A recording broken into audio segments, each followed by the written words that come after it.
La hausse des coûts de l'énergie, l'envolée des prix du gaz, on va en parler avec Mathieu Pechberti. Bonjour Mathieu. Bonjour Guillaume. On a vu que dimanche, les Américains ont fait planer la menace d'un embargo sur le pétrole et le gaz russe.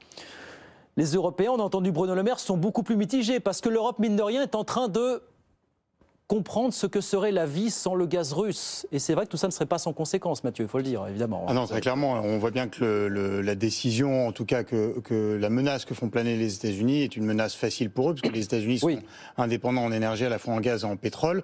Donc pour eux, ça leur coûte pas cher, on va dire. Pour l'Europe, c'est un véritable problème. On rappelle que l'Europe importe 40% de sa consommation en gaz, l'importe du gaz russe et donc de la Russie, et que l'Europe, pour le moment, hésite entre est-ce qu'on se projette dans un monde sans gaz russe, et à ce moment-là, comment fait-on?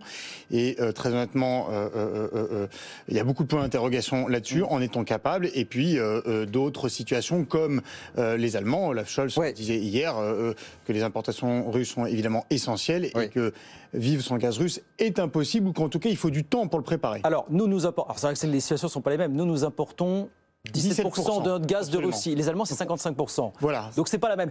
C'est pas la même du tout. Dans tous les cas, chacun est en train de prendre contact avec ses autres fournisseurs. C'est ça aujourd'hui qui se passe. En tout cas, le sujet, c'est comme je disais, les Allemands, par exemple, s'interrogent sur quand est-ce qu'on pourra s'en passer. Et la question est là, c'est quand pourra-t-on se passer de gaz russe?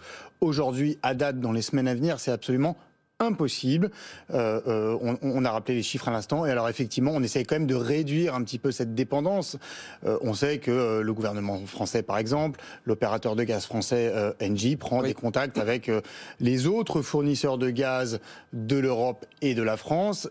La Norvège, évidemment, mais on sait que c'est compliqué parce que l'essentiel des puits de gaz, et à la fois de pétrole d'ailleurs, production déclinante en mer du Nord sont des puits matures et donc ou voire en déclin, donc il n'y a pas beaucoup de marge de manœuvre. On appelle également le fournisseur algérien qui nous fournit également une part importante de notre gaz, mais les Algériens fournissent depuis quelques années maintenant beaucoup de leur gaz aussi à leurs voisins marocains, donc leurs marges de manœuvre là encore ne sont pas énormes. Ils ont fait un signe en disant qu'ils allaient nous aider. Évidemment, ils sont partants pour nous aider étant donné l'envolée des prix du gaz, mais ça ne permet pas de substituer à cette part extrêmement importante en Europe de la consommation de gaz russe. On essaie aussi de faire venir un petit peu de gaz d'Azerbaïdjan. Les Iraniens aussi lèvent un peu le doigt, mais voilà, c'est absolument complexe. Donc il faut préparer cette substitution du gaz russe à d'autres ou fournisseurs ou à d'autres énergies pour l'avenir, mais l'avenir c'est dans 2 ou 3 ans. L'avenir c'est dans 2 ou 3 ans. En attendant, il faut trouver des réponses. Alors de moyen terme, c'est pour l'hiver prochain que ça va se poser. Mais on sent que les Européens là sont en train de plancher sur pas mal de dossiers, de pistes. Clairement. Bruno Le Maire, il en parle lui-même. Non, mais clairement, le sujet, c'est peut-on s'en passer dès l'hiver prochain? Et si oui, comment? Et alors, on parle beaucoup évidemment du GNL, vous savez, le gaz naturel liquéfié. En gros, c'est du gaz que vous transformez de l'état gazeux à l'état liquide, vous le mettez dans un bateau, il traverse l'océan s'il vient des États-Unis, l'océan Atlantique, il traverse l'océan Indien s'il vient du Qatar, par exemple, et puis vous le retransformez en gaz pour le mettre dans les tuyaux en Europe. Mais ces marges-là sont là aussi, elles sont en train d'être étudiées en fait. Elles sont en train d'être étudiées. Le Qatar avait dit il y a une quinzaine de jours maintenant qu'il pouvait augmenter les envois de bateaux de GNL vers l'Europe. Les États-Unis en rêvent évidemment pour notamment déloger la Russie du marché européen. Mais il faut, en plus de bateaux, il faut surtout des infrastructures pour transformer ce gaz, ce qu'on appelle les terminaux méthaniers.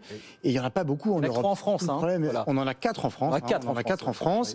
Il y en a 6 en Espagne. Il y en a 0 en Allemagne. Et là, donc c'est aussi ce sujet-là qui va être traité toute cette semaine, notamment lors du sommet européen, évidemment, de jeudi et vendredi, à Versailles, pour permettre à l'Europe d'installer dans la durée une indépendance énergétique, non pas au gaz, parce que alors ça c'est un autre sujet, mais au gaz russe en tout cas. Au gaz russe en l'occurrence. Et il y a au-delà de ça, les combats que porte Bruno Le Maire, c'est l'indépendance énergétique, c'est la réforme des marchés de l'énergie finalement. Oui, alors, ça aussi qui va porter. Et alors ça, effectivement, il y a ce dont on vient de parler, c'est la réforme, on va dire, des volumes de gaz, la dépendance physique au gaz, et puis il y a ensuite le volet, on va dire, des prix du gaz, et de faire en sorte que l'Union européenne réfléchisse à ne plus dépendre de la Russie sur son implication sur les marchés de l'énergie. Je m'explique, le marché de l'électricité aujourd'hui en Europe dépend en grande partie du prix du gaz.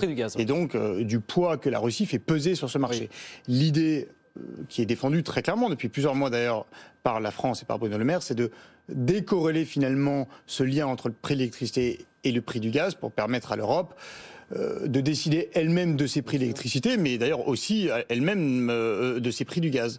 Donc l'idée, c'est quand même de revenir 30 ans en arrière. 20 ans de libéralisation, voilà, qui saute.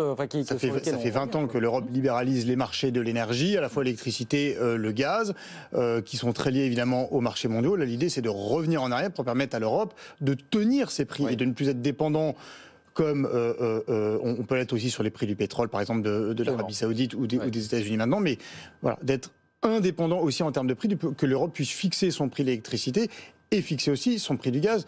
J'ai envie de dire presque revenir à des prix administrés. Alors le mot est un peu fort, mais en tout cas, d'arriver à des prix régulés à la fois sur l'électricité et le gaz. Et puis la France va même encore plus loin parce qu'elle veut des prix régulés, mais pour elle-même, pour la France stricto sensu, pour l'énergie nucléaire. Donc c'est vraiment un mouvement politique massif de fond qui vise à faire un virage à 180 degrés par rapport aux politiques d'ouverture et libéralisation des prix de l'énergie. Et puis au-delà de ça, accélérer bien sûr sur le nucléaire, sur l'hydrogène, sur les autres sources. Mais ça, c'est vraiment des mouvements à 10 ans ou 20 ans. Ce sont des mouvements à 10 ans, mais voilà, on en est sur le court terme. Merci beaucoup Mathieu en tout cas. Mathieu Pechberti avec nous sur BFM Business.